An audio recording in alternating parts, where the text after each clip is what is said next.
নমস্কার, আমি স্নিগ্ধা চৌধুরী আপনাদের সকলকে স্বাগত জানাই গল্পের ঝালমুড়িতে। আজকে শোনাচ্ছি সমরেশ মজুমদারের লেখা একটি গল্প, দুলতে দুলতে যাওয়া। শুরু করি গল্পটি। বাড়িটা খুঁজে বের করতে বেশ সন্ধে হয়ে গেল। অনেক দিন পরে কলকাতায় আসা, রাস্তাগুলো কেমন গুলিয়ে যায়। তাছাড়া বিজনবাবুর বাড়িতে আমি কোনোদিনও আসিনি, আসার কোনো কথাও নয়। বছর তিনেক আগে একবার নৈনিতালে বেড়াতে গিয়েছিলাম।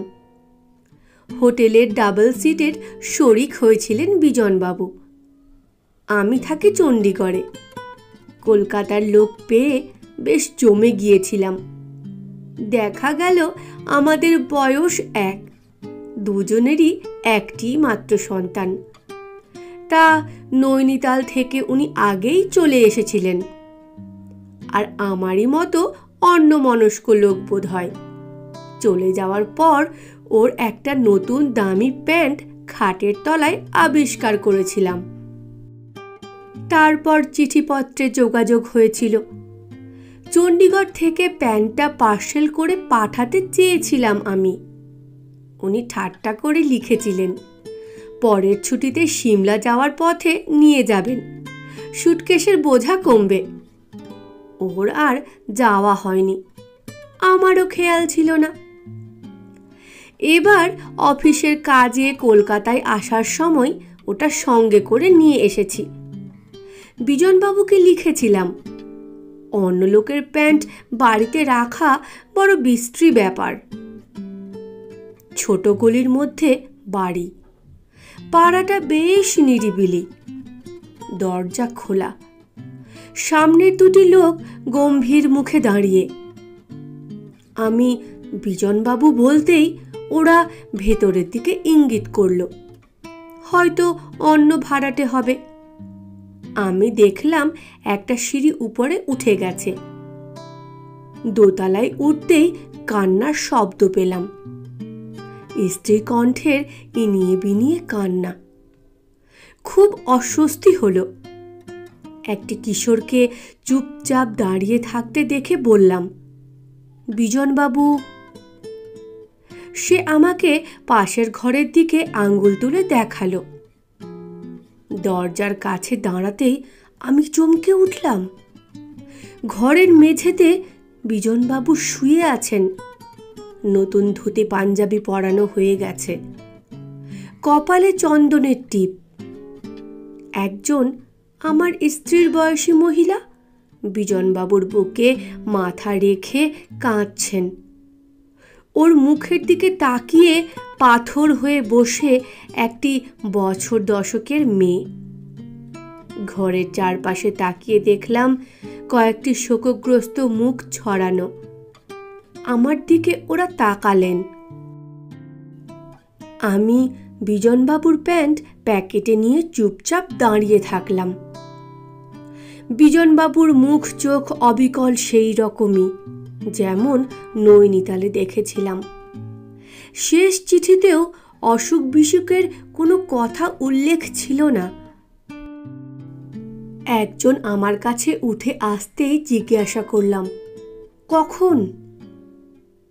খুব বিষণ্ণ গলায় তিনি বললেন, দুপুরে। খেয়ে দিয়ে হঠাৎ বুকে ব্যথা উঠল। ডাক্তার ডাকার সময় পর্যন্ত পাওয়া যায়নি। মনে পড়ল নৈনিতালে বিজনবাবু বলতেন, দূর মশাই, আমার অত ছুটোছুটি একদম ভালো লাগে না।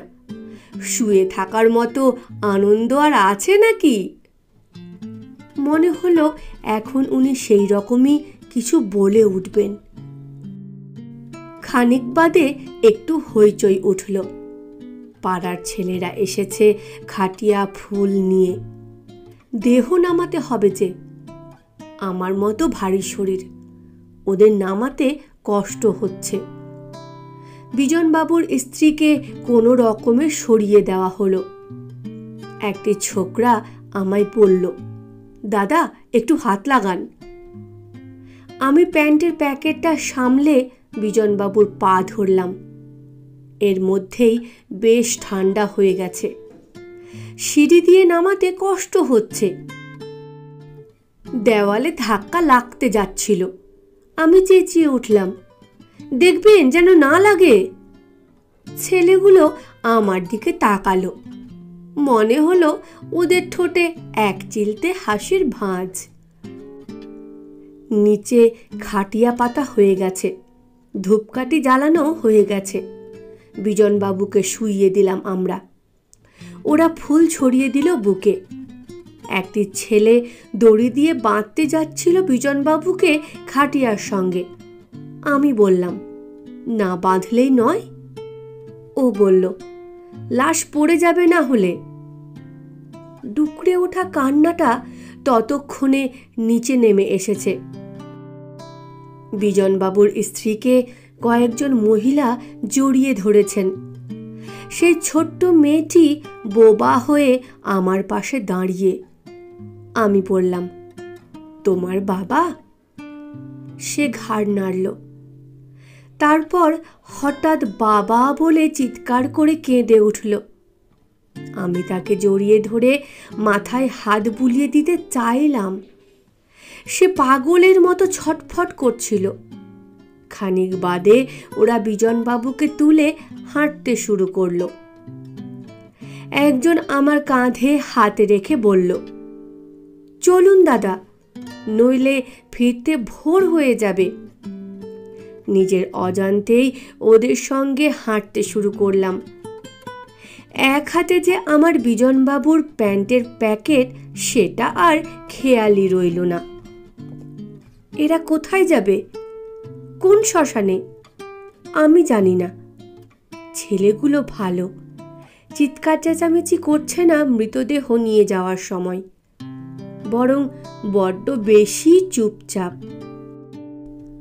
এভাবে বিজনবাবুকে নিয়ে যাওয়া উচিত নয়। তাই আমি চাপা গলায় বললাম, হরিবোল। ওরা যেন প্রস্তুত হয়েই ছিল, চাপা গলায় জানান দিল, হরিবোল। আমার খুব ভালো লাগলো। এত বাস, ট্রাম, জনতার মধ্য দিয়ে আমরা বিজনবাবুর হাতে ফুলের তোড়া তুলে দেওয়ার মতো করে চাপা গলায় হরিবোল বলছি বুক ভরে। রাস্তার দুপাশে মানুষজন বিজনবাবুকে দুহাত তুলে নমস্কার করছে। আমার ভালো লাগছে। একটা চৌমাথার মোড়ে লাল বাতি জ্বলছিল। ওপাশের রাস্তা দিয়ে দ্রুত ট্রাফিক ছুটছে। আমাদের দেখে পুলিশ হাত বাড়িয়ে সব থামিয়ে দিল। সম্রাটের মতো বিজনবাবুরা রাস্তা পেরিয়ে গেলেন। আমার ভালো লাগলো। হঠাৎ মনে হলো পেছনের ছেলেটি বোধহয় কাঁধে ভার রাখতে পারছে না। ছুটে গিয়ে তাকে বললাম, অসুবিধে হচ্ছে? সে ঘাড় নাড়ল। যা ভারী।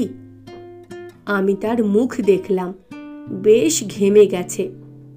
ছেলেটি বলল, একটু নেবেন? আমি কিছু বলার আগেই সে বিজনবাবুকে সামনে তুলে ধরল। আমি কাঁধ দিলাম।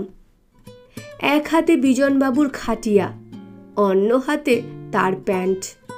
হরিধ্বনি চলছে। চলার বেগ বেড়েছে। আমি তাল রাখতে পারছি না।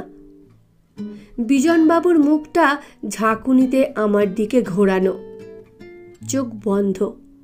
মনে পড়ল একদিন ওর প্যান্টটা পরে দেখেছিলাম আমার হয় কি না।